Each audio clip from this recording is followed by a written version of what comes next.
Ya, boleh dokter.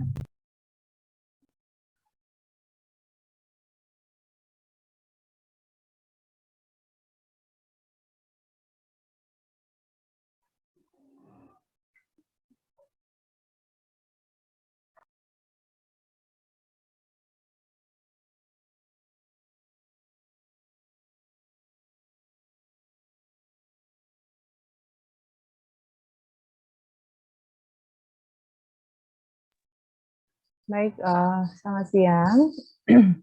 Assalamualaikum warahmatullahi wabarakatuh. Warahmatullahi wabarakatuh. Oke, saya mau share screen dulu.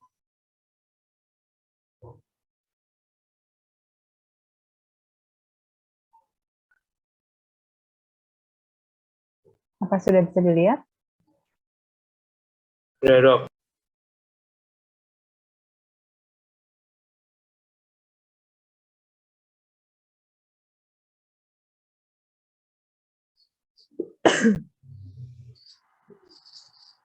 Baik, Sudah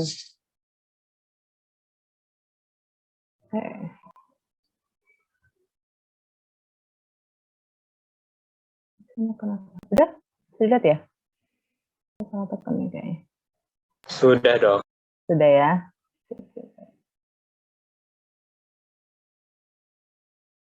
Oke.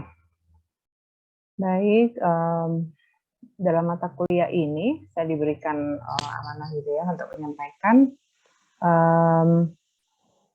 terkait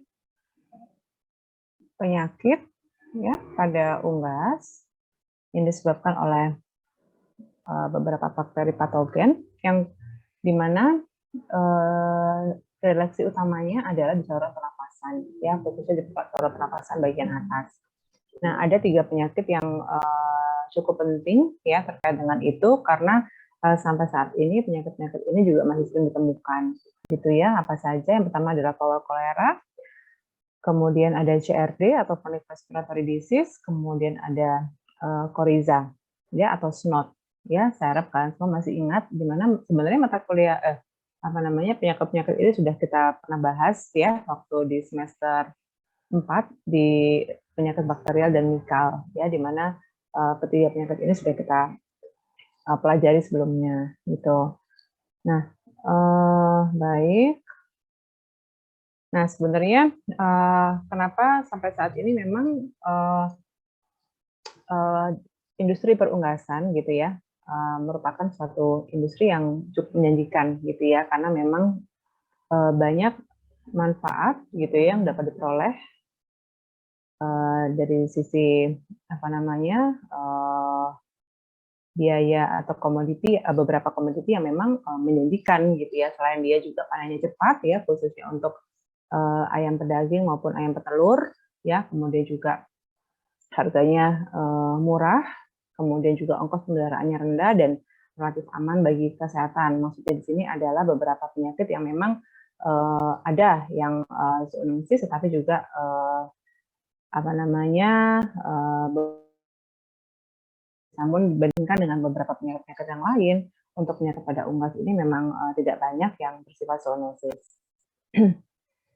Nah, bagaimana dengan penyakit-penyakit yang akan saya sampaikan pada hari ini, yaitu seperti flu kolera, CRD, dan SNOL. Jadi memang untuk flu kolera, CRD, dan SNOL ini merupakan penyakit-penyakit yang apa namanya dia spesifik host disease gitu ya, yang memang host utamanya adalah unggas gitu.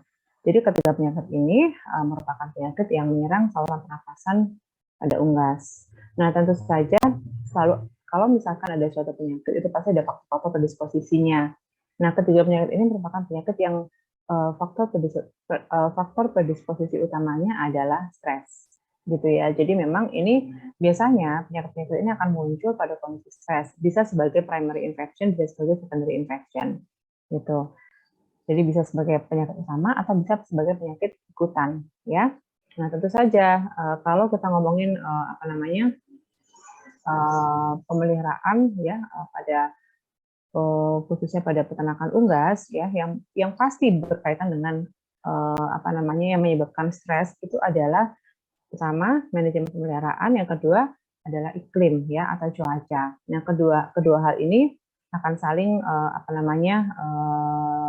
mendukung ya, atau yang akan menyebabkan atau yang bisa mempengaruhi kondisi daripada ayam itu sendiri, karena ayam ini termasuk salah satu hewan yang mudah stres gitu ya apabila proses manajemen atau perlakuannya tidak baik seperti itu. Nah, manajemen pemeliharaan ini apa saja? Yang pasti suhu ya, suhu yang terlalu panas atau dingin, karena kembali lagi kalau kalian masih ingat di manajemen pemeliharaan itu kan ada masa-masa brooding ya, brooding time, masa-masa brooder. Ini adalah masa-masa yang sangat menentukan ke depannya gitu ya. Jadi pada saat masa brooder atau brooding time ini, kalau misalkan jadi acuannya adalah berat badan ya, berat badan standar, apakah sudah bisa tercapai apa tidak dalam 10 hari pertama tersebut. Jadi setiap strain ayam itu memiliki buku buku acuannya sendiri-sendiri gitu ya untuk berat badan standarnya. Nah, inilah yang akan mempengaruhi nanti apakah ayam ini bisa mencapai berat badan standar yang sesuai dengan acuannya tersebut. Nah, jadi suhu yang terlalu panas atau terlalu dingin ini khususnya pada masa-masa pemeliharaan awal itu sangat penting ya, sampai kemudian ke pemeliharaan berikutnya ya, ke masa grower. Kemudian kelembapan yang tinggi, karena seperti yang kita ketahui bersama bahwa mikroorganisme ini sangat menyukai ya kelembapan yang cukup tinggi. Ini merupakan lingkungan yang sangat mendukung untuk pertumbuhan mereka. Kemudian kadar amonia ya, karena kita membicarakan mengenai penyakit saluran pernapasan, ini pasti berhubungan dengan amonia juga. Karena kotoran daripada unggas sendiri kan mengandung amonia ya, sehingga pada saat jadi ada kadar maksimumnya begitu ya, pada saat kadar amonia yang tinggi ini akan menyebabkan terjadinya iritasi saluran pernapasan. Ini sangat memudahkan bakteri atau mikroorganisme itu bisa sebagai jalan masuk gitu ya menuju ke saluran pernapasan apabila memang terjadi iritasi. Kemudian overcrowded ya, ini juga akan menyebabkan sirkulasi udara tidak baik sehingga ayam akan menyebabkan mudah stres. Kemudian pakan ya, pakan apabila akan dilakukan pergantian pakan, misalnya ada pergantian fase atau pergantian pakan dalam misalkan bentuknya, itu juga harus dilakukan secara bertahap ya, tidak langsung 100%, tapi biasanya 30%, 50%, 70%, 100% pergantian. Jadi supaya tidak menimbulkan stres. Nah, kemudian tentu saja iklim dan cuaca. Ya, ini juga karena ada pergantian musim atau cuaca yang ekstrim, ini biasanya bisa disiasati dengan memberikan tirai ya, dengan sistem tirai terbuka atau tertutup. Ini kalau misalkan memang kandangnya masih kandang konvensional gitu ya, bukan closed house atau apa. Nah, kalau yang konvensional di mana masih memakai sistem tirai, itu biasanya disiasati dengan sistem tirai terbuka atau tertutup supaya tidak terlalu artinya cuaca ekstrim itu tidak terlalu banyak mempengaruhi kondisi di dalam kandang. Nah, ini sudah saya jelaskan tadi ya. Oke, baik. Beberapa penyakit yang dapat menyerang unggas itu tentu saja macam-macam ya, bisa virus, bakteri, jamur, dan parasit. Ya, di sini hari ini kita akan membicarakan mengenai yang disebut oleh bakteri yang menyerang saluran pernapasan. Oke, yang pertama adalah Vowel cholera. Kan masih ingat ya Vowel cholera?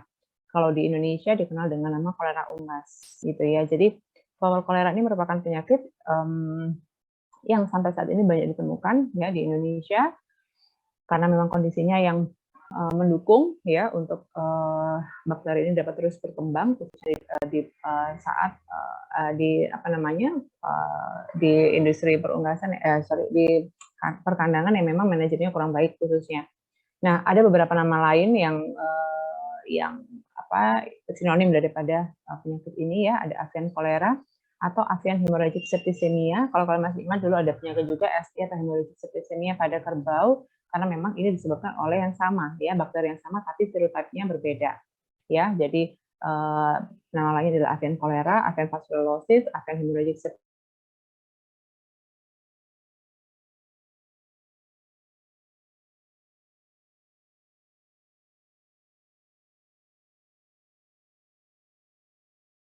Jadi memang endotoksin yang bisa menyebabkan sepsis. Nah, penyebabnya adalah Pastorella multocida tipe A. Jadi kalau kalian masih ingat ya, Pastorella multocida ini ada beberapa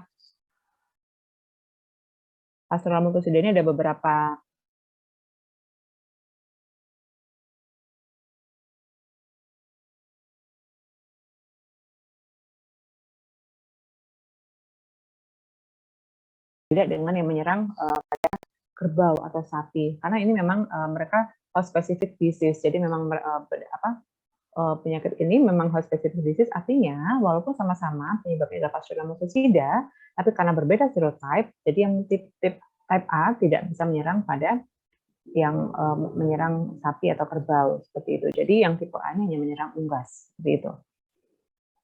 Kita masih ingat ya sifat daripada Pastorella multocida, dia merupakan fakultatif anaerob, ya, kemudian dia Coccobacillus,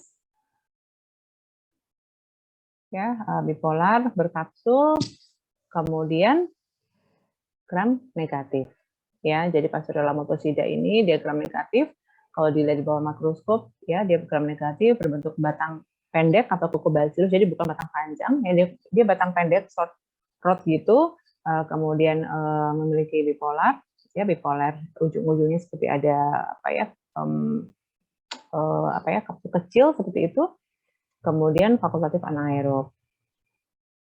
Ya, nah sebenarnya Pastorella multocida ini secara normal ada di nasofaring, gitu ya. Makanya tadi saya bilang bahwa penyakit-penyakit ini adalah yang sifatnya adalah opportunistik, gitu ya. Jadi opportunistik ini pada saat kondisi ayam itu menjadi stres, ya akan memungkinkan faktor ini menjadi penyakit, gitu. Jadi ini merupakan komensal atas. Nah, untuk fowl cholera sendiri dia bisa menyerang semua jenis ayam, ya, baik itu ayam pedaging, ayam petelur, ataupun ayam pembibit, ya. Kemudian dapat menyerang berbagai unggas, yang dilaporkan pada kalkun, ya, pada itik, pada angsa, kemudian burung liar dan juga unggas air. Tapi yang paling ada beberapa studi membandingkan patogenitasnya pada beberapa unggas, ya, di mana di situ dalam studi itu terlihat bahwa kalkun dan itik itu paling rentan dan itu dapat menyerang semua umur. Nah, kebanyakan kalau menyerang pada ayam petelur itu yang paling rentan adalah pada ayam pada usia-usia mau bertelur. Ya, pada saat mau dipindah ke kandang petri. Karena pada saat ini memang tingkat stres ayam juga semakin tinggi ya karena adanya persiapan mau masa-masa bertelur seperti itu. Jadi biasanya kalau pada ayam petelur menyerang pada ayam umur 3 sampai 4 bulan ke atas gitu. Nah, mortality-nya sekitar 30-50%. Pada ayam muda atau itik muda itu biasanya lebih rentan ya, lebih menyebabkan kematiannya lebih tinggi seperti itu. Nah, kembali lagi ya, tadi predisposisinya adalah faktor stres. Jadi biasanya memang faktor stres ini ya yang akan menyebabkan munculnya gejala gitu ya, munculnya gejala sehingga nanti akan menjadi sumber penularan bagi pada ayam yang sehat seperti itu, atau bisa juga sebagai penyakit atau infeksi sekunder gitu ya, khususnya pada ayam yang memang sudah terkena penyakit-penyakit yang bersifat imunosupresif ya, seperti endes seperti itu ya, yang memang bersifat imunosupresif. Nah, penularan sendiri bagaimana? Ya, jadi penularan ini bisa secara langsung dan tidak langsung. Ya, kalau langsung ini kontak langsung dengan hewan yang sakit, ya, yang kemudian misalkan melalui tinja, ya, atau melalui discharge nasalnya, gitu ya, sehingga ini bisa masuk ke dalam host yang sehat melalui oral ataupun inhalasi. Nah, atau secara tidak langsung ya, contohnya melalui peralatan kandang yang tercemar, melalui vektor ya, melalui angin atau makanan minuman yang tercemar, atau melalui petugas kandang, ya, itu juga bisa sebagai sumber penularan secara tidak langsung. Nah, untuk fowl cholera ini tidak ditularkan secara vertikal, ya, tapi hanya dari ayam sakit ke ayam sehat, atau secara tidak langsung melalui peralatan kandang yang tercemar. Ya, berbeda sama CRD nanti. Kalau fowl cholera ini dia tidak secara vertikal. Nah, ini adalah gambaran gitu ya. Jadi bisa secara langsung dan tidak langsung. Yang langsung dari ayam sakit ke ayam sehat, yang tidak langsung bisa melalui vektor ya, bisa melalui pakan atau minuman tercemar ya, atau petugas kandang. Ini kemudian mungkin sanitasinya tidak baik ya, sehingga akan menularkan ke ayam yang sehat. Nah, jalannya penyakit sendiri bisa berakut, akut, atau kronis. Jadi berbeda sama yang menyerang pada sapi atau kerbau ya, atau menyebabkan hemorrhagic septicemia. Jadi kalau hemorrhagic septicemia ini merupakan akut ya, penyakit akut di mana biasanya sapi atau kerbau itu mati dalam waktu 1 sampai 2 hari. Ini 24 sampai 48 jam. Itu kalau misalkan pada Pastula mutosida tipe B ya, tipe B dan tipe E yang menyerang pada sapi dan kerbau. Tapi kalau pada ayam ini beberapa laporan dikatakan bisa akut, dan kronis. Kenapa? Ini pun tergantung daripada dosis infeksi dan juga kondisi daripada ayam itu sendiri, gitu ya. Nah, biasanya kalau memang sudah ada infeksi lain ya sebagai primary infection, itu akan berjalan secara perakut ataupun akut, gitu. Nah, pada keadaan yang perakut ya, ini biasanya disebutkan karena adanya endotoksemia ya. Jadi Pastula mutosida ini merupakan gram negatif bakteria di mana pada dinding sel dia mengandung toksin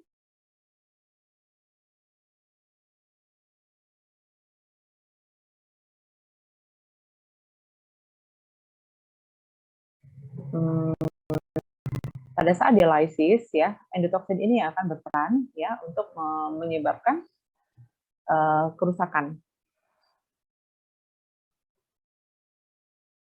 Suara saya bisa didengar dengan jelas ya? Koneksi saya kayak nggak stabil ya. Tadi beberapa Sempat putus ya. Oke. Dari tadi dari pagi saya ngajar itu selalu kayak connection-nya nggak stabil gitu ya. Sekarang sudah jelas? Sudah ya? sudah. Oke. Ya, jadi memang kenapa dia berjalan berakut tadi kembali lagi faktor virulensi dimiliki oleh Pastula mutosida itu adalah endotoksin ya, lipopolisacharidanya gitu. Ini yang akan berperan untuk menyebabkan kematian. Jadi lipopolisaccharida ini dia memiliki kemampuan untuk ini apa itu istilahnya ya? Melisiskan sel endotel gitu ya. Makanya biasanya akan terlihat beberapa edema dan juga hemoragi pada beberapa organnya gitu. Nah, ini biasanya terjadi kematiannya secara bertahap gitu. Nah, untuk yang perakut ya, beberapa gejala klinis sudah dapat diamati sebelum terjadi kematian ya, diare kehijauan. Makanya tadi saya bilang ya, kalau peternak biasanya bilang diare hijau. Tapi sebenarnya diare hijau ini tidak hanya terjadi pada kasus kolera unggas ya atau fokal kolera, karena beberapa penyakit yang lain juga akan menimbulkan menyebabkan diare kehijauan ya. Karena kan ini biasanya penyakit-penyakit yang berhubungan dengan adanya kerusakan pada hati ya, sehingga akan terjadi gangguan pada pembentukan dan pelepasan cairan empedu ya, sehingga akan menyebabkan diarenya berwarna hijau. Jadi tidak mesti melulu itu adalah fokal kolera gitu ya. Kemudian anoreksia ya, nggak mau makan biasanya lesu gitu, kemudian adanya cairan kental keluar dari mulutnya sebagai penyebab suara ngorok ya. Jadi karena ada edema tadi, jadi endotoksin ini dia mampu merusak sel endotel pembuluh darah ya, sehingga akan menyebabkan cairan itu keluar dari pembuluh darah, sehingga menyebabkan edema di beberapa organnya, sehingga menyebabkan suara ngorok ya. Ini juga sama pada sapi dan kerbau yang terkena pasteurolosis ya, ngorok, kemudian sesak nafas ya, kemudian juga tadi ada kebocoran sendi sehingga menyebabkan sianosis pada beberapa bagian kepala ya, di jenggernya, di pialnya seperti itu, dan adanya penurunan produksi telur. Nah, kemudian kalau di nekropsi ya, yang paling khas itu adalah adanya enlargement daripada liver. Jadi liver itu akan membesar gitu.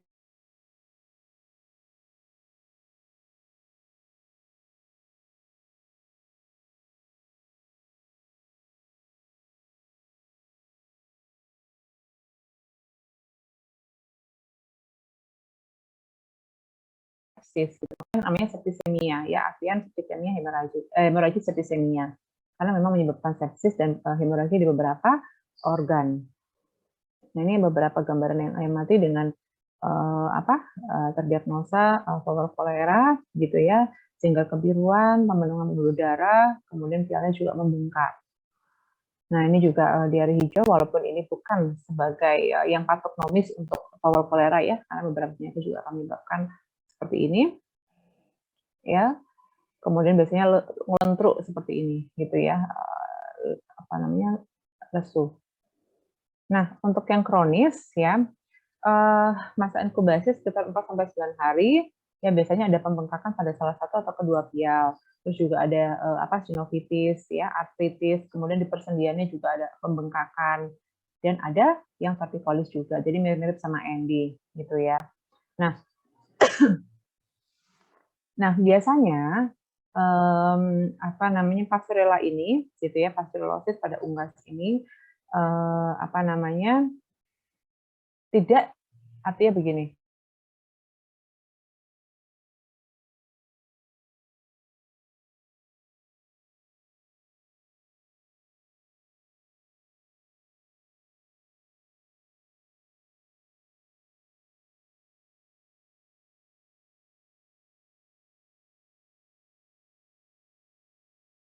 Mati, ya daripada dia menjadi carrier biasanya di akhir seperti itu, karena daripada sebatas penularannya.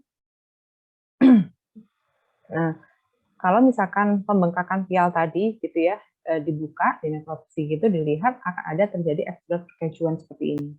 Jadi ini adalah hasil daripada proses peradangan ya yang ada di pialnya. Jadi kalau dibuka hasilnya seperti ini, ya adanya epidural perkecuan.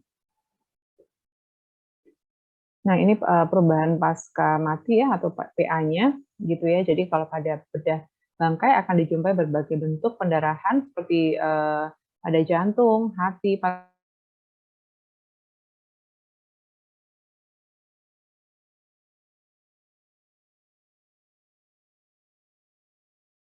ya akibat endotoksin. Tadi lipopolisakarida itu mampu untuk menghancurkan sel endotel pembuluh darah. Ya, jadi LPS ya atau endotoksin ini mampu untuk melisiskan sel endotel pembuluh darah ya, sehingga akan menyebabkan kerusakan pembuluh darah. Ya, ini akan menyebabkan tadi edema ya, kemudian pendarahan seperti itu. Nah, kemudian hatinya juga membesar, jadi ini khas juga daripada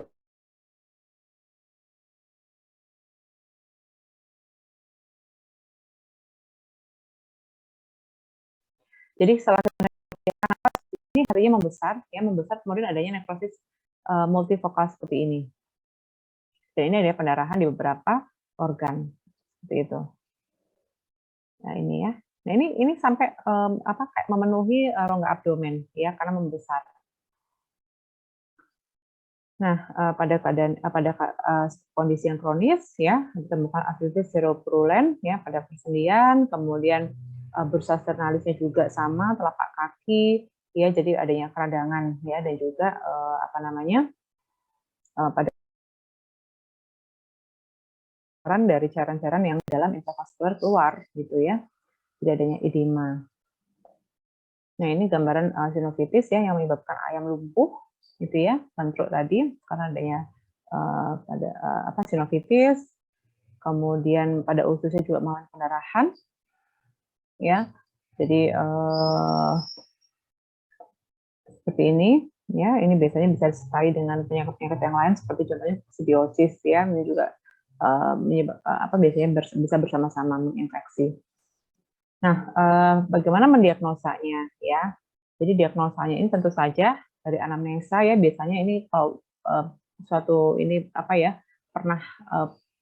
pernah kejadian penyakit ini akan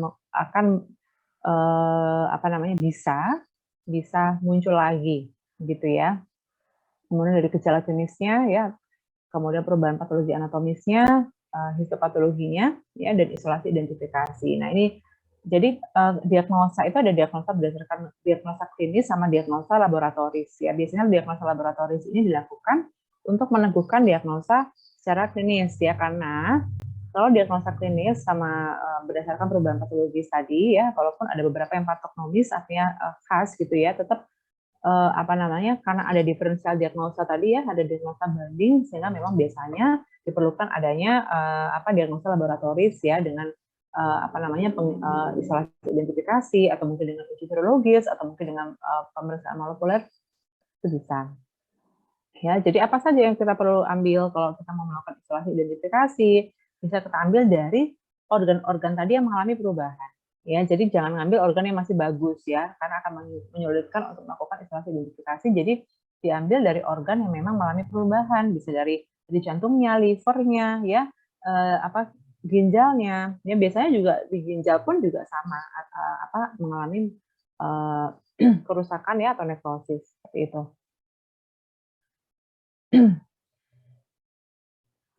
Nah, masih ingat ya dengan pemeriksaan mikroskopis daripada Pasteurella multocida sendiri ya, dia merupakan tadi berbentuk batang, gram negatif, berkapsul ya, dan berbentuk Coccobacillus atau batang pendek. Kemudian indolnya positif, ureasenya negatif ya, dengan uji TSIA atau triple sugar iron agar akan menghasilkan reaksi seperti ini ya, dengan gas negatif, H2S negatif, kemudian asam-asam. Ya, artinya dia bisa berfermentasi laktosa, bisa berfermentasi glukosa. Gitu. Kemudian PCR ya bisa menggunakan gen spesifik primer untuk PCR, tapi biasanya kalau untuk peternakan ya di mana mereka mengantarkan sampel biasanya nggak sampai PCR ya karena memang mungkin agak cukup mahal sehingga biasanya hanya sampai isolasi identifikasi berdasarkan uji biokimia ini gitu ya, atau bisa dengan uji serologis ya menggunakan antibodi spesifik terhadap serotype A. Nah, ini beberapa diagnosa banding ya, ada Newcastle disease ya, ada diverticulosis-nya, kemudian ada beberapa ada pendarahan petekia tadi pada jantung, polybacillosis ya, ada enteritis tadi, ada pendarahan di dalam usus halusnya juga, kemudian Chiari dan Coryza yang akan kita bahas pada hari ini ya, karena Chiari dan Coryza ini sama-sama menyerang saluran pernafasan ya, khususnya saluran pernafasan bagian atas, sehingga penampakan atau gejala klinisnya itu kurang lebih hampir sama. Ya, ada yang discharge nasal, ada yang pembengkakan di wajah, di mata, seperti itu. Nah, cuman yang khas ya, yang bisa saya sampaikan karena ini juga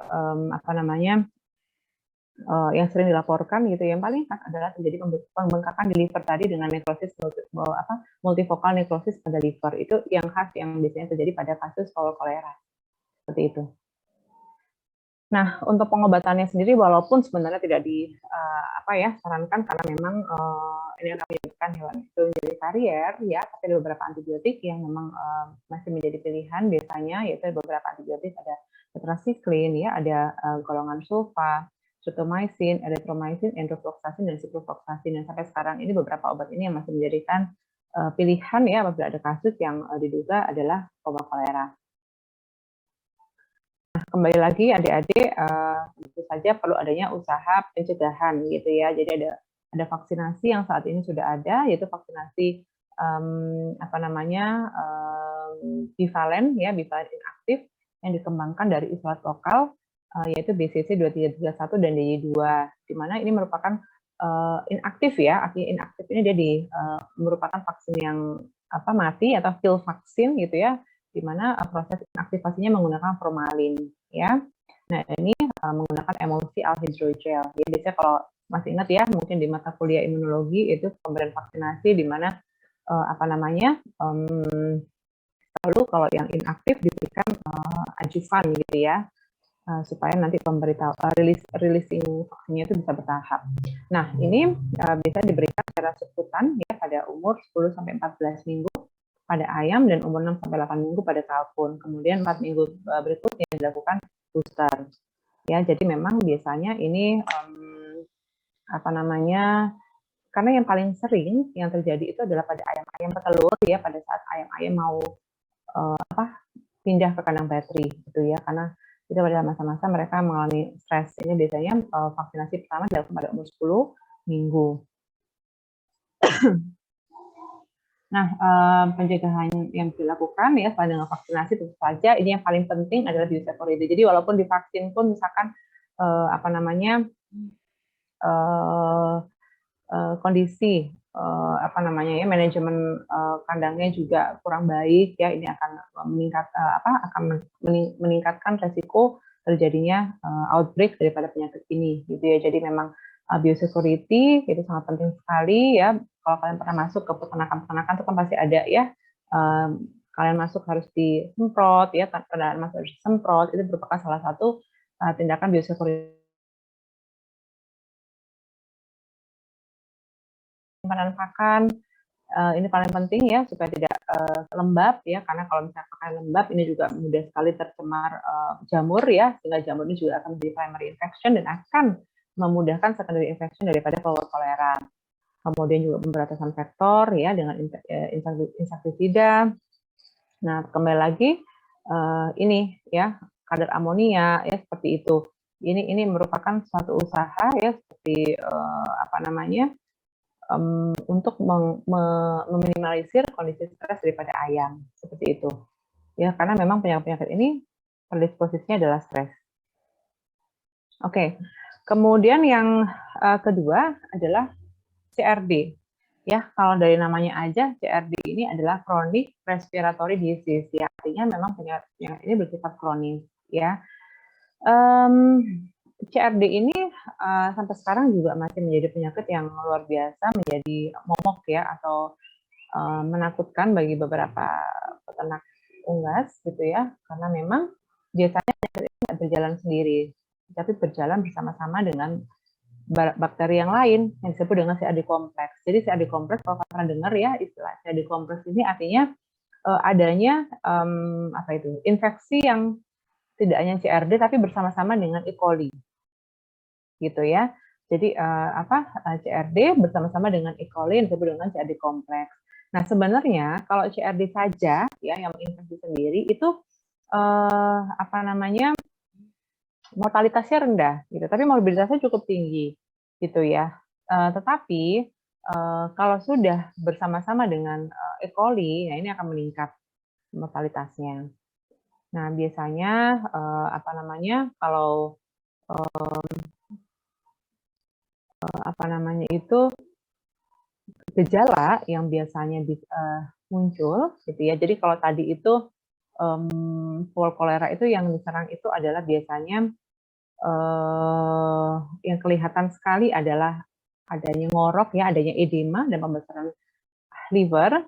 Kalau CRD ini yang apa namanya, predileksi utamanya udara gitu ya. Kalau kalian masih ingat kan, kalau unggas itu kan pada ayam itu kan apa namanya, organ respirasinya itu kan agak berbeda ya, di mana dia memiliki kantung udara gitu ya, atau air sac gitu ya, di mana ini merupakan organ untuk menyimpan cadangan udara. Nah, di sini ini merupakan predileksi daripada CRD daripada apa, agen infeksi yang menyebabkan CRD gitu ya. Nah, jadi biasanya, jadi ini juga penularannya tidak hanya secara horizontal tapi vertikal gitu. Jadi biasanya ini juga menular kepada anak yang ditetaskan.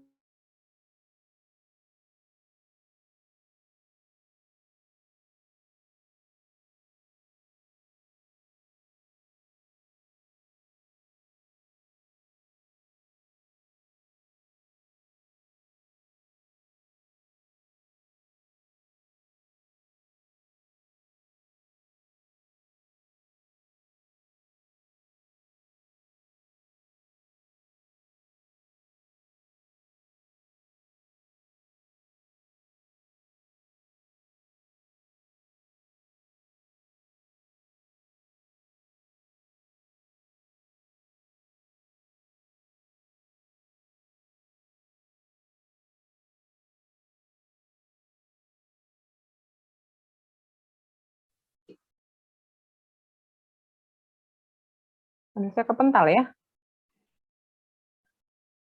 Sampai mana tadi saya jelaskan ya? Halo?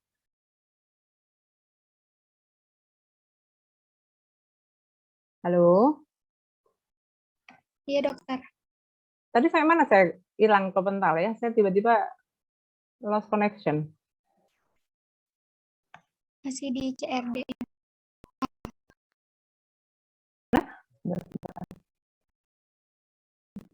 morbiditas, mortalitas.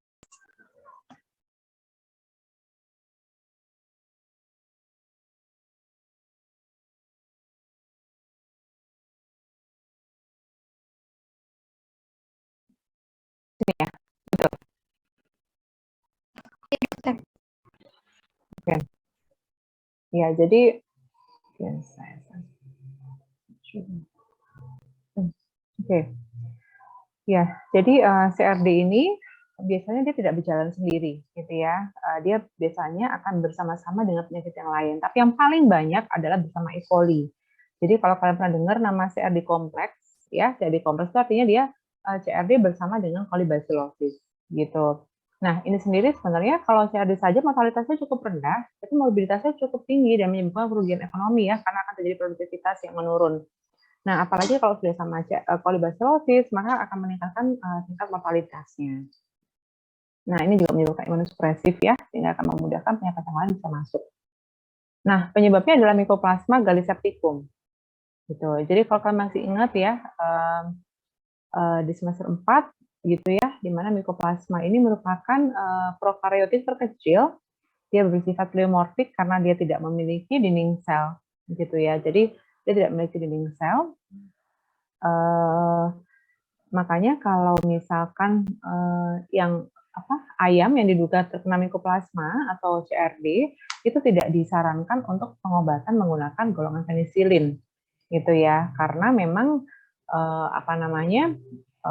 dia tidak memiliki dinding sel, karena kan golongan penisilin itu kan target site-nya adalah sintesa dinding sel, gitu ya, sehingga akan tidak efektif. Jadi biasanya akan digunakan antibiotika yang mekanisme kerjanya tidak pada dinding sel, tapi mungkin pada sintesa proteinnya, seperti itu, atau membran selnya, seperti itu. Jadi, Mycoplasma gallisepticum itu memiliki karakteristik seperti itu, ya. Nah, jadi ini ya, ini merupakan gambar daripada organ respirasi daripada unggas ya. Kalau kalian perhatikan di sini ada kantung udara. Jadi kantung udara ini kan merupakan perpanjangan atau perluasan daripada paru-paru ya, daripada unggas sendiri, di mana ada di bagian toraks, di bagian abdomen, ada di bagian leher seperti itu. Dan ini merupakan predileksi daripada Mycoplasma gallisepticum. Jadi predileksinya itu di kantung hawa, di air saknya. Gitu. Makanya biasanya penularannya itu melalui inhalasi, gitu ya. Apalagi kalau terjadi iritasi pada saluran pernafasan, sehingga akan memudahkan dia untuk masuk ke saluran pernafasan dan dia akan ikut pembuluh darah menuju ke air saknya. Nah, air sak ini merupakan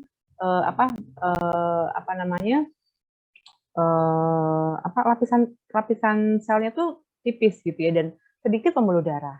Sehingga karena sedikit pembuluh darah, maka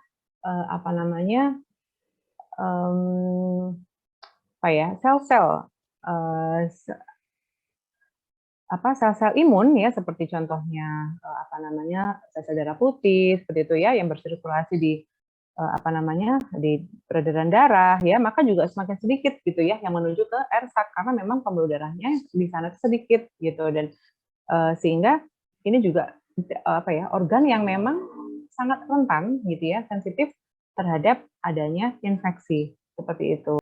Nah, Mycoplasma gallisepticum ini dia tempat utamanya adalah di situ, di air saknya seperti itu. Nah, kalau tadi kolera ya paling sering menyerang pada ayam mau umur produktif ya, atau mau bertelur. Kalau ayam bertelur gitu ya, walaupun ayam muda juga bisa terkena, juga rentan terkena. Nah, semua umur ya, tapi yang paling peka adalah ayam muda gitu. Dan ini bisa ditularkan secara vertikal, tidak secara horizontal ya, bisa menyerang semua ayam, jenis ayam, baik itu pembibit ya, petelur ataupun pedaging. Nah, ini tidak perlu saya jelaskan ya, sama seperti tadi ya, di mana ini berhubungan sama faktor stres tadi. Jadi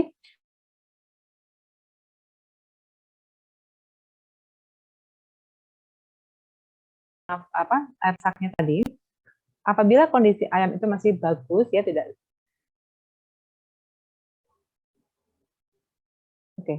apabila kondisi ayam itu masih bagus ya, artinya sistem imunnya masih bisa memprotek gitu ya, maka tidak akan menimbulkan sakit gitu. Makanya dikatakan dia chronic respiratory disease ya, biasanya penyakit tahunan karena memang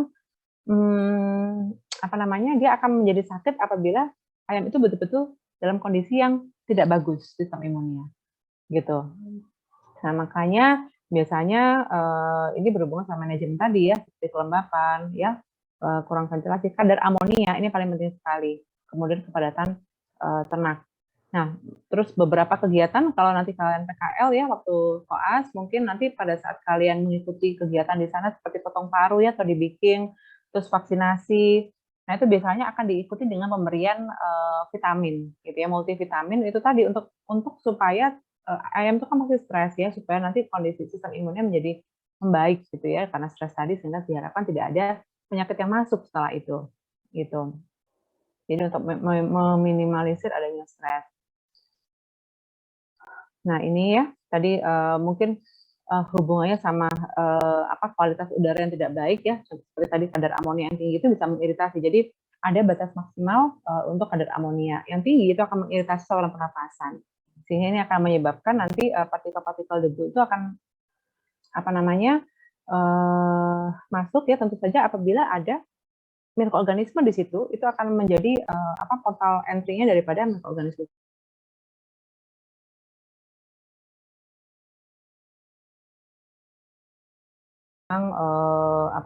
Konsentrasi amonia yang meningkat ya, akhirnya juga terhirup dan ini akan menyebabkan iritasi saluran pernafasan dan merusak silia. Padahal silia di saluran pernafasan itu tugasnya untuk menghalau ya secara alamiah ya, supaya tidak ada antigen yang bisa nempel di situ. Karena sekali kalau silia ini rusak ya, jadi patogen ini bisa menempel dan mengalami kolonisasi di situ.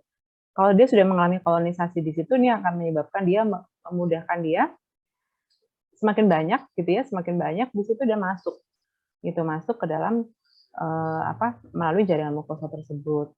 Nah, sehingga di sini sel-sel yang ada di permukaan saluran pernafasan menjadi rusak ya, sehingga ini merupakan first defense-nya dia ya, apabila ada antigen atau mikroorganisme supaya tidak bisa masuk ke dalam jaringan gitu ya. Nah, di sini tadi misalkan udara tadi memang mengandung Mycoplasma galisapticum ya, sehingga akan mudah sekali berkolonisasi ya dan menginfeksi gitu ya, menginfeksi dan masuk mengikuti peredaran darah masuk ke organ-organ predileksinya yaitu di air sar. Makanya biasanya kalau setelah dibuka ya di nekropsi itu akan terlihat air sakulitis ya, biasanya arahnya itu ke CRD gitu. Nah, penularannya untuk CRD sendiri bisa horizontal, bisa vertikal. Ya, horizontal ini tadi bisa langsung, tidak langsung. Ya, kalau vertikal dari induk ke telur. Nah, biasanya kalau udah ada induk terkena CRD, hatch ability atau kemampuan penetasan juga menurun, gitu ya. Biasanya itu kan karena akan menularkan ke anak ayamnya itu, sehingga dia tidak ada kemampuan untuk mematuk telur tetas itu tadi sehingga tidak bisa keluar, itu biasanya. Jadi ketika ayam mulai terjangkit Mycoplasma galisapticum, ya infeksi tersebut akan berjalan dalam jangka waktu yang cukup lama, ya selama beberapa minggu akan tetap menetap dalam saluran pernafasan. Nah, akan menyebabkan sakit apabila mengalami stres, gitu. Jadi memang itu tadi ya, dia akan menyebabkan sakit bila kondisi ayamnya tidak baik, ya, imunnya tidak baik. Nah, ayam yang sebelumnya telah terserang CRD, ya saat daya tahannya menurun ya, maka infeksi lain seperti kolibasilosis akan mudah menyerang, sehingga status penyakit meningkat menjadi CRD kompleks. Ya, tadi CRD kompleks itu adalah infeksi antara Mycoplasma dengan E. coli. Ya, nah biasanya mortality-nya akan meningkat, gitu. Jadi dia bekerja secara sinergi sama E. coli, CRD ini, gitu. Dan tentu saja beberapa kasus juga pernah dilaporkan ya dari teman-teman di lapangan itu tidak hanya E. coli saja, tapi juga beberapa penyakit lain seperti snot ya, atau coriza, kolera ya. Jadi Pasteurella, kemudian Haemophilus ya, itu juga sebagai agen infeksi yang barengin gitu ya, yang boncengin kalau ada kasus CRD ini. Terus juga kosidiosis ya, yang disebutkan oleh Miria itu, kemudian Kuboro, ND, seperti itu. Nah, sehingga akan menyebabkan kerusakan organ lebih parah. Dan ini akan menyebabkan penurunan produksi ya, seperti itu. Nah, ini saya ngambil dari Medion ini kalau nggak salah ya, sambil dari ya, tapi ini 2019 ya, saya belum update gitu ya. Memang kalau kalian perhatikan di sini, ini kasus komplikasi CRD baik pada ayam pedaging dan petelur ya. Yang biru ini ayam pedaging, yang orange ini ayam petelur ya. Seperti kalian perhatikan di sini, di mana CRD kompleks ya, itu biasanya dibarengi juga dengan koksidiosis ya, karena memang biasanya kalau sudah CRD kompleks plus kolibosilosis itu akan terjadi kerusakan pada usus, apalagi terus ada koksidia yang masuk ya, atau emeria, ya ini sudah akan lebih memperparah keadaannya. Nah, ini biasanya akan menunjukkan mortalitas. Jadi yang paling banyak kalau berdasarkan grafik ini adalah CRD kompleks plus koksidiosis, dan juga untuk ayam petelur, karena ayam petelur ini kan masa pemeliharaannya lebih panjang gitu ya, jadi memang biasanya CRD kompleks plus NT gitu yang paling sering dilaporkan kasusnya.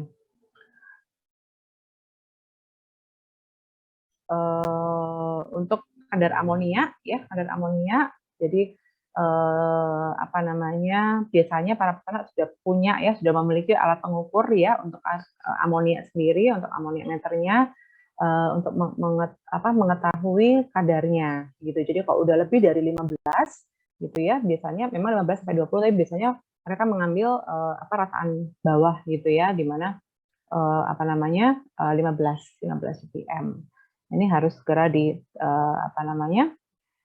dihilangkan gitu ya, kotorannya secara teratur ya, supaya tidak terjadi penumpukan feses dan terjadi kadar amonia yang cukup tinggi gitu, karena akan mengiritasi saluran pernapasan. Nah, untuk CRD sendiri ya, tadi sama ya, di mana dia juga ada ngoroknya gitu ya, kemudian keluar discharge dari hidung ya, dari nasal, kemudian ada kebengkakan mata. Jadi memang ini juga diferensial diagnosa daripada colitis dan juga snot atau coryza nantinya. Nah, kemudian terjadi penurunan konsumsi ransum ya, sehingga terjadi penurunan berat badan standar ya. Kemudian biasanya dia juga akan seperti bernafas dari mulut gitu ya, karena memang adanya discharge di saluran pernafasan atasnya, di nasalnya, sehingga dia akan berusaha bernafas melalui mulut ya, jadi dia biasanya akan mangap seperti itu. Nah, kalau CRD ini menyerang pada masa-masa brooder, ya, masa-masa brooding gitu ya, ayam-ayam pada masa brooder. Nah, ini biasanya dia akan bergerombol di pemanasnya gitu, karena dia merasa kedinginan. Nah, masa-masa brooding ini kita bisa melihat ya, apakah ayam ini sehat atau tidak. Biasanya kalau di ayam sehat dan suhunya di pemanas itu sesuai, dia akan menyebar merata. Tapi kalau dia sudah ngumpul di pemanasnya, itu artinya ada sesuatu. Entah itu suhunya tidak merata, atau ayam itu yang sakit, sehingga dia mencari hangat gitu ya, karena dia kedingin, itu istilahnya ya, kedinginan gitu. Itu kalau dia menyerang ayam-ayam pada masa brooding seperti itu.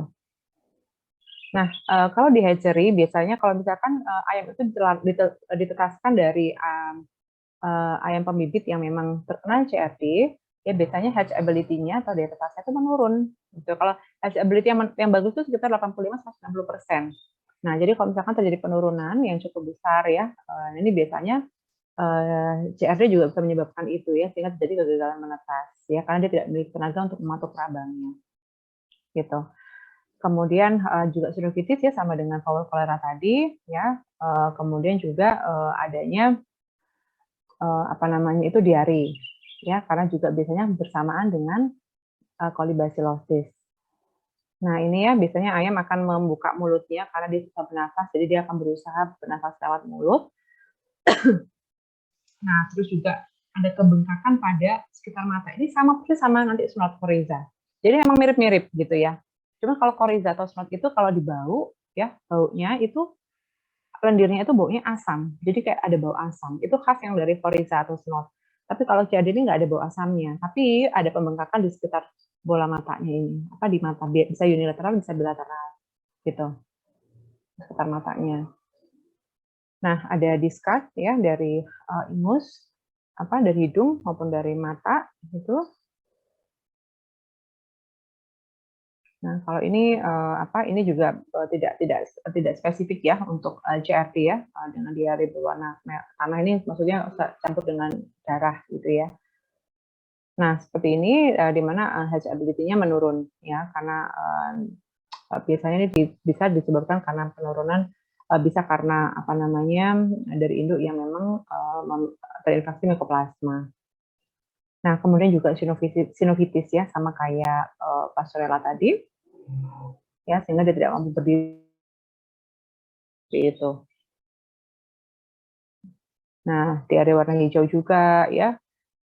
Karena apa? Karena dia juga kalau misalkan bersama dengan CRD kompleks ya, E. coli. E. coli ini yang paling khas adalah adanya perihepatitis dan perikarditis gitu. Jadi ada gangguan pada liver juga. Sehingga biasanya selain berwarna keputihan juga ada warna kehijauan gitu ya, dan biasanya kalau udah seperti ini akan ayam biasanya ayam khususnya ayam muda ini akan cepat mati setelah itu. Nah, perubahan pasca matinya kalau tadi di Pasteurella multocida tadi ya, serotype A atau menyebabkan foul cholera, ada enlargement pada hepar, kemudian adanya multifocal necrosis, ya, pembesaran sampai menutupi rongga dada. Kalau pasca mati pada CRD yang biasanya disertai oleh E. coli, yaitu yang paling khas, yang kelihatan sekali adalah di hepar, itu ada selaput fibrin. Nah, di selaput fibrin, atau yang disebut dengan perihepatitis. Dan juga di jantungnya, ya, mengakibatkan perikarditis. Itu yang paling sering terlihat sekali CRD kompleks.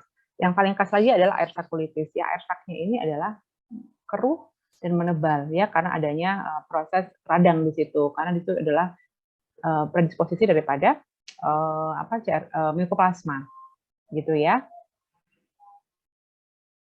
Mungkin yang saya jelaskan yang khas-khasnya saja ya, walaupun ini juga pasti akan terlihat di beberapa penyakit yang lain gitu ya, seperti sinus infraorbitalis. Nah, sebenarnya sinus infraorbitalis ini yang khas nanti adalah pada snot atau koriza. Itu akan terlihat adanya hemoragi itu pada snot atau koriza. Ini juga sama di CRT, tetapi kalau di snot atau koriza nanti baunya berbeda, akan ada bau asam seperti itu. Nah, ini air sakulitis ya, radang pada kantung udara dengan episode perkejuan. Ini yang khas daripada CRD. Nah, ini juga ada trakitis ya, pada trakeanya adanya episode lendir. Nah, kemudian ini nggak sudah jelas ya.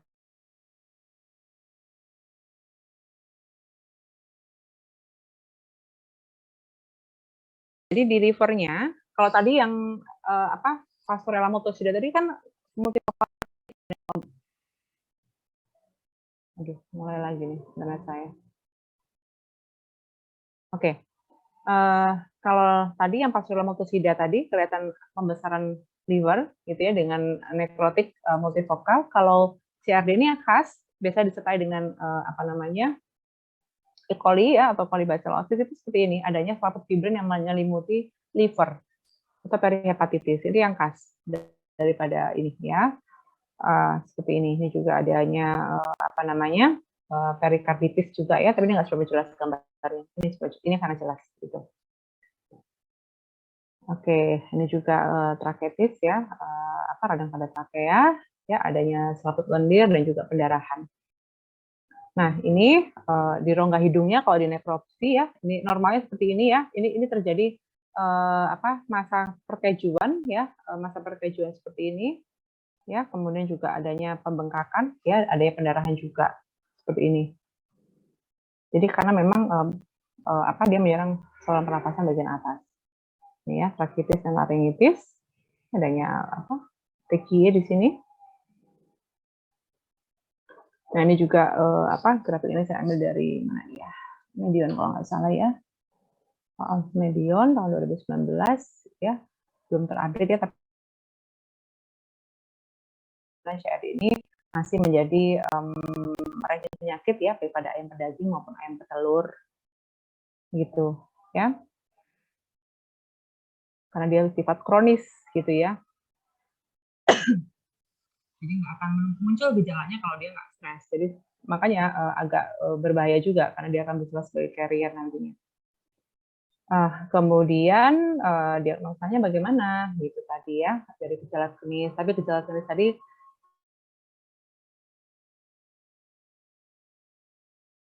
apa tadi namanya CRD gitu ya.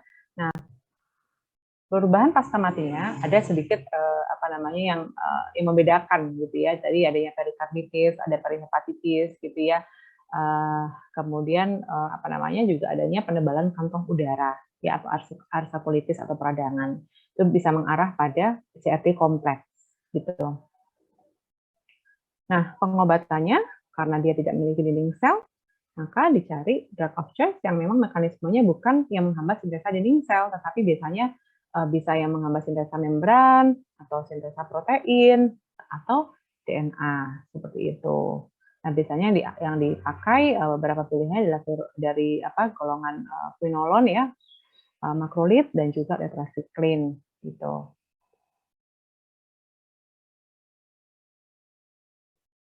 Nah, ini untuk pencegahan dan pengendaliannya ya. Untuk CRD sendiri ini kembali lagi ya, sebenarnya sama, sistemnya sama ya, di mana adanya sistem manajemen pemeliharaan ya, liter, karena liter ini juga sangat penting ya. Liter ini biasanya harus dibolak-balik gitu ya, ada aturannya, ada apa. Jadi kalau liter sudah basah harus segera diambil ya, diganti dengan yang kering, kemudian dijemur, itu dikasih desinfektan, dijemur, tidak seperti itu ya.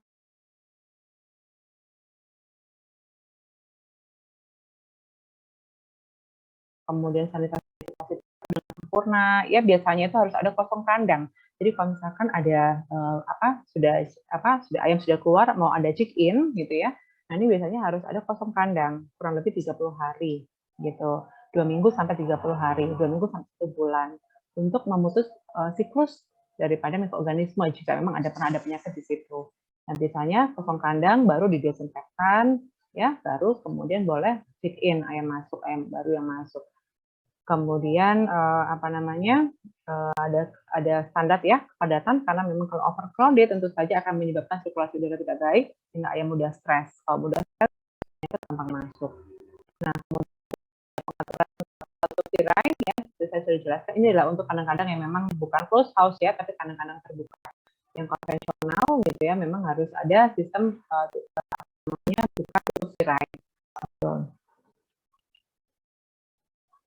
Udara tetap bersih ya tadi ya, jangan sampai dengan feses sehingga akan menyebabkan kadar amonia juga tinggi. Kemudian menghindarkan faktor stres ya, dan pakan disesuaikan dengan standar umur perusahaan. Jadi pakan untuk masalah starter dan pergantiannya ada tahapan ya, biasanya tahapannya itu persentasenya dinaikkan dari 30%, 50%, 70%, 100%, jadi nggak boleh langsung. Kemudian pemberian multivitamin ya, kemudian nah ini ya biosecurity tadi memperbaiki kandang ya, sanitasi desinfeksi, kemudian sanitasi air minum ya, kemudian juga kosong kandang minimal 14 hari ya, maksimal biasanya 14 sampai 30 hari. Kemudian juga biosecurity untuk masuk lalu lintas ya, yang masuk keluar masuk lokasi itu juga perlu didesinfeksi melalui desinfeksi. Kemudian hewan yang sakit dipisahkan gitu ya, misalnya diberikan pengobatan. Terus dilihat juga biasanya kalau ayam-ayam yang sakit nggak bisa apa ya istilahnya kalau melalui air minum, dilihat kalau memang dia memang sudah tidak bisa melalui air minum,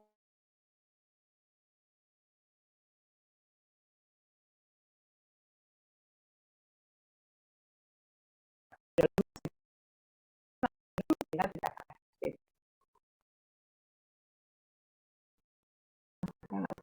Ya. Oke, seperti itu. Oke, yang terakhir adalah SNOT ya, SNOT atau disebut juga dengan Coryza atau infectious Coryza. Masih ingat SNOT atau Coryza? Halo? Masih ingat SNOT atau Coryza itu apa?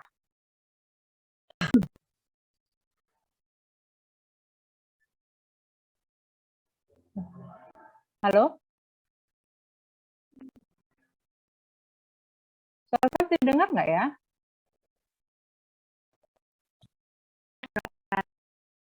Masih ingat nggak bakteri penyebab Smoktoriza?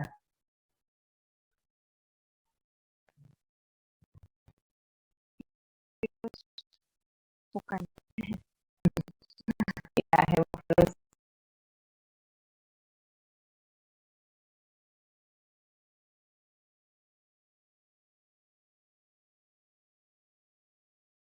It's not. Juga penyakit, bisa dibilang penyakit pilek ya, penyakit ayam gitu.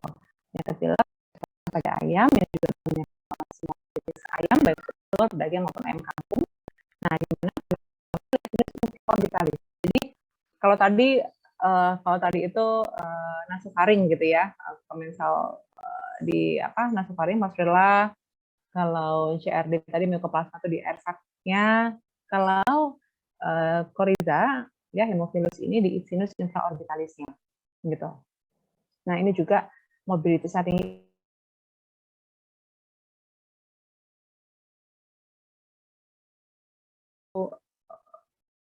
Sebenarnya dia bisa menyerang semua umur gitu ya, tapi yang paling rentan adalah ayam-ayam darah atau yang menyerang telur, sama kayak vowel cholera tadi gitu. Nah, biasanya kalau dia menyerang ayam pada saat masa starter atau grower ya, ini yang masa-masa krusial ya untuk bisa mencapai ke pada saat masa produksi ya. Nah, kalau dia menyerang starter grower biasanya akan terhambat pertumbuhan berat badan, sehingga dia tidak akan mengejar berat badan pada saat masa produksi. Nah, ini kalau seperti ini biasanya sudah susah gitu ya untuk mencapai produktivitas yang bagus. Nah, sehingga kalau misalkan menyerang ayam pada ayam layer gitu ya, pada ayam-ayam darah pada saat biasanya kan kalau ayam petelur itu sekitar 20-21 minggu ya, itu sudah mulai bertelur 5%. 5% dari total populasi, 5% total populasi itu sudah bertelur. Gitu. Kemudian naik lagi 10% seperti itu. Nah, kalau dia menyerang pada ayam-ayam masa bertelur, awal-awal bertelur, nah ini jadi penurunan biasanya. Gitu. Tapi kalau menjelang bertelur biasanya akan terjadi terlambat produksi. Seperti itu. Ya.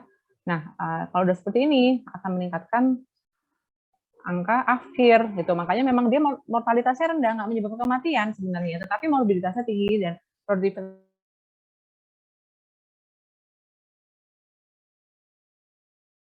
produktivitasnya rendah gitu. Nah, kemudian tingginya angka akhir ya sehingga menyebabkan kerugian gitu. Nah, biasanya ayam akan menjadi carrier ya kalau sudah sembuh tapi dia carrier seperti itu. Nah, penyebabnya adalah dulu namanya adalah Haemophilus ya, Haemophilus paragalinarum, tapi sekarang rename menjadi Actibacterium paragalinarum ya serotipnya. Nah, kalau kita ngomongin serotip sebenarnya ada dua ada nggak ya di sini. Nah, serotip ini ada dua skema gitu ya, Page serotype dan Kume serotype.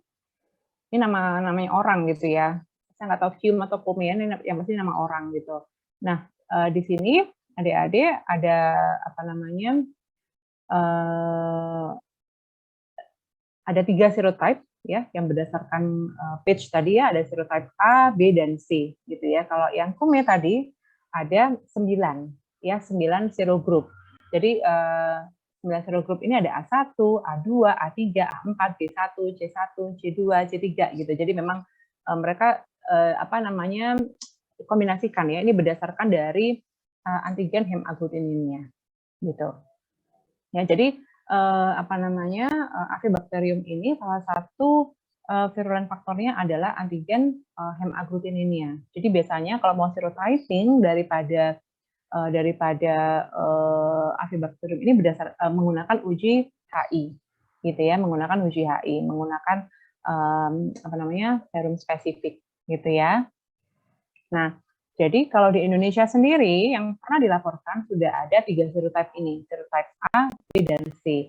Jadi serotype A, B, dan C ini A dan C yang paling patogen. B ini kurang patogenitasnya, gitu. Tapi di Indonesia sudah masuk 3-3-nya, gitu ya. Nah, Actibacterium sendiri ini merupakan gram tadi. Udah sholat?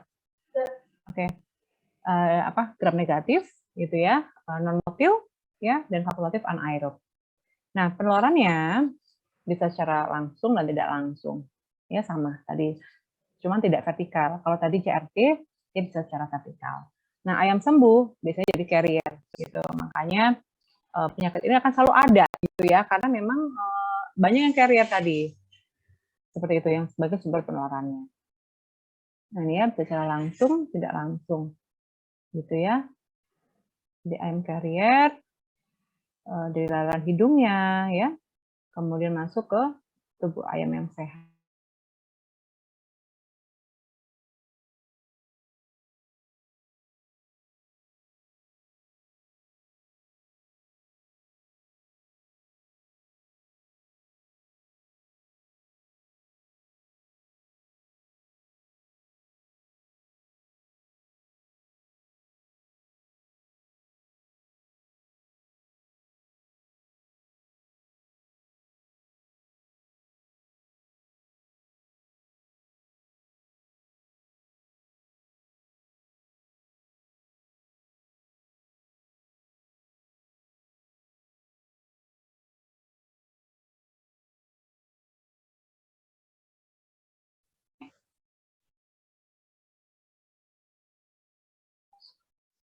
Bentar lanjut saya ya.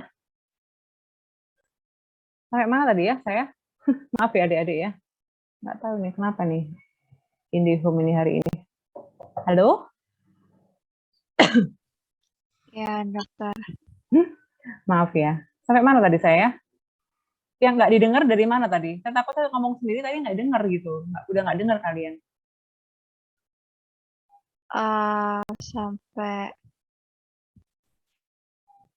Sampai ini. Takutnya saya udah ngomong, ternyata nggak. Saya udah kepental dari lama gitu ya. Oke, jadi seperti itu. Jadi kenapa sampai saat ini kayak korizas, jadi memang yang penyakit yang memang sifatnya bisa menjadi carrier itu agak susah ya, karena memang kadang tidak menunjukkan gejala klinis, tapi dia sebagai sumber penularan. Ya, jadi di berbagai negara gitu ya, ternyata setelah dilakukan serotyping itu berbeda-beda gitu ya, kayak di Jepang itu yang banyak menyerang itu adalah A1 seperti itu, di US A1 seperti itu. Nah, di Indonesia sendiri itu ada ketiga-tiganya sudah mulai masuk ya di Indonesia. Oke. Kemudian masa inkubasinya 1-3 hari ya, mortalitasnya rendah, morbiditasnya tinggi ya, kembali. Jadi memang penyakit-penyakit ini sebenarnya tidak menyebabkan kematian kecuali kalau memang ada infeksi sekunder. Kalau infeksinya sendiri sebenarnya morbiditasnya saja yang tinggi, tapi tentu saja menyebabkan kerugian ekonomi ya, karena memang terjadi penurunan produktivitas ya. Kemudian yang paling khas lagi selain ada pembengkakan di mata tadi gitu ya, dia juga adanya eksudat yang mukoprolen ya. Jadi memang baunya itu khas sekali ya, bernanah ya, kemudian juga kental. Nah, terus terjadi kebengkakan mata dan muka, bisa bilateral atau unilateral ya. Terus kalau misalkan dipencet itu lunak ya, lunak. Beda sama tadi tadi namanya foul cholera. Kalau foul cholera kalau dibuka itu ada perkejuan, kalau ini dia cair. Kalau dipencet itu keluar cairan yang baunya amis tadi. Kemudian biasanya juga bernafas dengan mulut ya. Kemudian kalau misalnya tidak ada infeksi lain sebenarnya bisa sembuh, tapi sebagai carrier masalahnya itu. Tadi ya. Salam. Udah sholat deh. Nah, kemudian tapi biasanya ini ada infeksi sekunder gitu, ada bisa infeksi bronkitis ya, laringotrakitis atau CRD. Nah, kalau udah seperti ini akan memperburuk keadaan biasanya sehingga menjadi kronis gitu ya. Nah, seperti ini ya. Jadi ini kalau kelihatan ini bisa lebih membengkak daripada ini ya. Sinus-hidungnya membengkak, matanya berair. Nggak coba kelihatan ini ya. Biasanya lebih bengkak dari ini. Nah, ini ada discharge ingus ya atau lendir ya daripada hidungnya ya, daripada lubang hidungnya. Ini sebagai sumber penularan itu kalau diisolasi bakterinya banyak sekali di situ. Nah, jenggernya juga akan membengkak dan keras ya. Nggak jelas ya gambarnya ya adik-adik ya. Nah, ini seperti ini. Nah, terus biasanya apa namanya ini snot gitu ya. Snot ini kalau misalkan ada komplikasi gitu ya, komplikasi dengan kolibasilosis biasanya akan terjadi seperti ini juga, perkejuan di sekitar mata dan juga nanti di saluran pencernaannya gitu ya. Nanti akan ada perubahan patologis anatomisnya ya di nekropsi seperti ini. Nah, ini biasanya kalau dilakukan apa namanya isolasi akan ada akan muncul tidak hanya Acibacterium tetapi juga E. coli gitu. Ya, bengkak di sinus infraorbitalisnya. Nah, ini apa namanya pasca matinya gitu ya terjadi apa namanya bengkak di peradangan di infraorbitalisnya. Nah, berlendir juga, nah ini berbau amis ya. Nah, terus kalau proses kolibasilosis akan membengkak berisi perkejuan pada berwarna kekuningan. Nah, kemudian terkadang pada bagian sinus juga ditemukan perkejuan ya. Kemudian ovariumnya mengalami atrofi hingga terhentinya penurunan produksi telur. Jadi kalau misalkan menyerang pada ayam-ayam masa produksi ya atau hampir mau bertelur ya, masa-masa bertelur sekitar 18 minggu ya atau 20 minggu. Nah, ini akan terjadinya keterlambatan produksi telur karena ovariumnya mengalami atrofi gitu. Nah, ini ya adanya konjungtivitis, kemudian lendirnya ini kental dan berbau amis gitu ya. Terus tahu ya bau asam gitu. Jadi baunya memang khas asam gitu karena memang bakteri ini menghasilkan asam yang kuat. Kemudian ada perkejuan. Ya, bisa kalau ada perkejuan ini juga disertai dengan kolibasilosis. Nah, kemudian ini adalah rongga hidungnya ya yang mengalami infeksi seperti ini, di mana selaput lendirnya membengkak dan berwarna merah. Ini karena memang mengeluarkan cairan yang bersifat asam. Jadi akan terjadi kerusakan jaringan seperti ini. Ini yang normal ya, yang kiri seperti itu.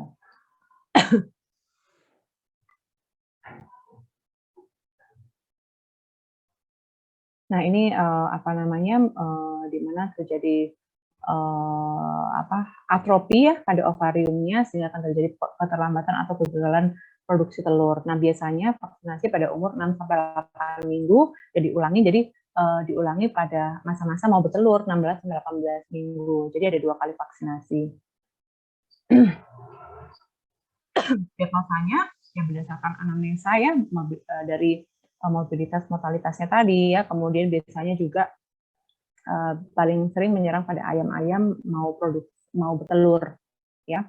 Jadi pada umur sekitar lebih dari 14 minggu. Tapi kalau bisa juga menyerang ayam broiler, biasanya kalau pada ayam broiler itu pada umur 15 hari. Itu yang rentan. Kemudian gejala klinisnya tadi sudah saya jelaskan ya. Ini ya bau ingus ya, di mana baunya bau asam atau bau asam seperti itu.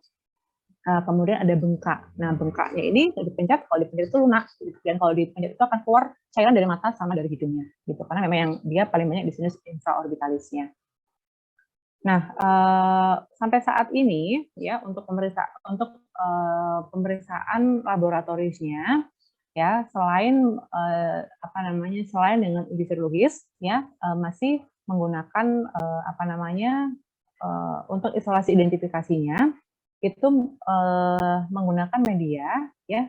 Jadi untuk hemofilus ini dia membutuhkan suatu growth factor gitu ya. Semoga kalian masih ingat atau dijelaskan di semester 4.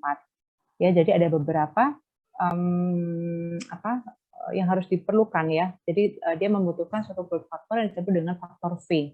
Faktor V itu disebut juga dengan nicotinamide adenodinucleotide. Dan NAD ini itu bisa dihasilkan oleh Staphylococcus aureus. Jadi biasanya kalau mau menumbuhkan bakteri ini ditumbuhkan bersama-sama dengan Staphylococcus aureus pada media mengandung darah atau blood agar. Jadi nanti akan tumbuh di sekitaran koloni daripada Staphylococcus aureus. Tapi kalau yang jauh dari koloni Staphylococcus aureus dia nggak bisa tumbuh gitu. Jadi dia bagus sekali, makanya disebut dengan sistem satelit ya atau fenomena satelit karena memang pertumbuhan koloni daripada Actibacterium ini hanya tumbuh di sekitaran koloni daripada Staphylococcus aureus gitu. Dia tumbuh di sekitarannya. Seperti satelit. Jadi membesar, mengecil gitu. Semakin jauh dari Staphylococcusnya dia semakin mengecil koloninya. Makanya disebut dengan fenomena satelit. Jadi kalau kita mau menumbuhkan Haemophilus atau Actibacterium ini harus bersama-sama dengan Staphylococcus aureus pada media yang mengandung darah. Pencegahannya ya vaksinasi, manajemen pemeliharaan ya, kemudian juga menerapkan biosecurity yang tepat. Nah, vaksinasi sendiri tadi sudah dijelaskan ya, biasanya pada umur 6 minggu, kemudian booster pada 12-18 minggu persiapan masa bertelur. Nah, sampai saat ini vaksin yang sudah ada adalah vaksin kill vaksin untuk serotype A dan C, karena memang A dan C ini yang dikenal paling virulen dibandingkan dengan yang B. Namun saat ini banyak sekali vaksin development yang menggunakan serotype A, B, C. Karena begini, proteksi silang antara serotype ini masih rendah. Artinya serotype A dia tidak bisa memproteksi terhadap serotype B dan C. Begitu juga dengan serotype B tidak bisa memproteksi serotype A dan C, sehingga masih harus dilakukan kombinasi ya. Jadi vaksin itu mengandung serotype A, B dan C gitu, atau A dan C saja gitu. Jadi nggak bisa serotype aja yang bisa memproteksi untuk semua serotype gitu. Jadi saat ini vaksinnya masih mengandung serotype A, B dan C memang untuk memproteksi serotype A, B dan C gitu. Jadi proteksi silangnya masih rendah gitu ya. Dan saat ini banyak sekali vaksin development untuk yang polivalen ya, yang memang dalam satu vaksin itu mengandung serotype A, B, dan C. Jadi diharapkan apabila ada infeksi lapangan ya dari isolat lapangan gitu ya, bisa memproteksi ketiga serotype ini gitu. Ya, saat ini untuk pengobatan ya untuk Coryza sendiri memang tentu saja tadi karena sifat carrier ya sebenarnya memang tidak dianjurkan ya, tapi pasti diisolasi kemudian dilakukan pengobatan. Tetapi juga itu bukan merupakan suatu pilihan yang utama sebenarnya, karena memang biasanya di akhir kalau sudah seperti itu karena sebagai sumber penularan. Tapi beberapa obat yang selama ini diberikan ya biasanya kalau memang kondisinya masih bagus, peternak itu memang mengobati begitu ya, menggunakan beberapa drug of choice yang di sini yang saya tampilkan di PPT ini ada preparat sulfa dan juga streptomycin dan teramisin. Ini yang sampai saat ini menjadi drug of choice-nya. Tetapi kembali di mana bakteri ini artinya unggas yang sembuh bisa menjadi carrier gitu ya, yang menjadi sebuah penularan untuk unggas yang sehat. Oke, pengendaliannya gitu ya. Jadi kalau misalkan ayam menunjukkan gejala sakit langsung dipisahkan ya, dilakukan pengobatan. Jadi untuk menghindari resiko penularan tadi. Biasanya dilihat kalau kondisinya masih memungkinkan, dia masih mau minum, mau makan, dia bisa dilakukan pengobatan melalui makanan atau minumannya. Tapi kalau sudah lemas atau nggak bisa makan, bisa dilakukan injeksi. Terus tindakan pemberantasan ya biasanya sulit ya karena adanya ayam carrier tadi gitu ya, sehingga memang itu yang sampai saat ini kenapa masih sering dilaporkan kasus-kasus CRD, fowler cholera dan juga SNOT. Oke, mungkin itu adik-adik yang bisa saya sampaikan untuk penyakit bakterial yang menyerang saluran pernapasan yang sampai saat ini masih menjadi sering ditemukan ya. Nanti mungkin pas kalian PKL unggas itu pasti masih aja ada laporan kasusnya adalah kalau nggak SNOT ya, cholera atau CRD. Tetapi biasanya hanya suspek gitu ya, suspek CRD gitu, karena memang biasanya tidak dilakukan uji laboratoris lebih lanjut untuk peneguhannya. Oke, mungkin ada yang mau ditanyakan adik-adik?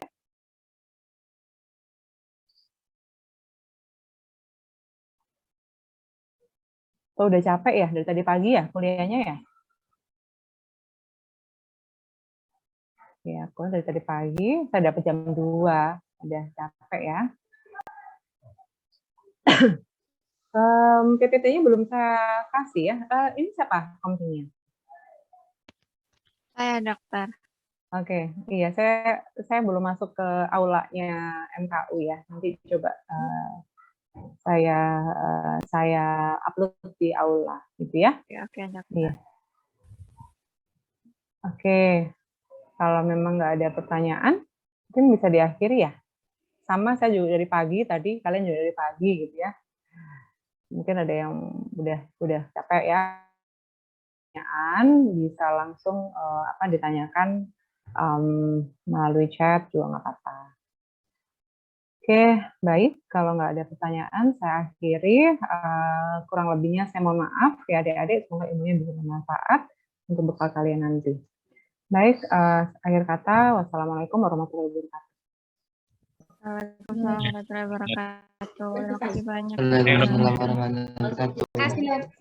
Sama-sama.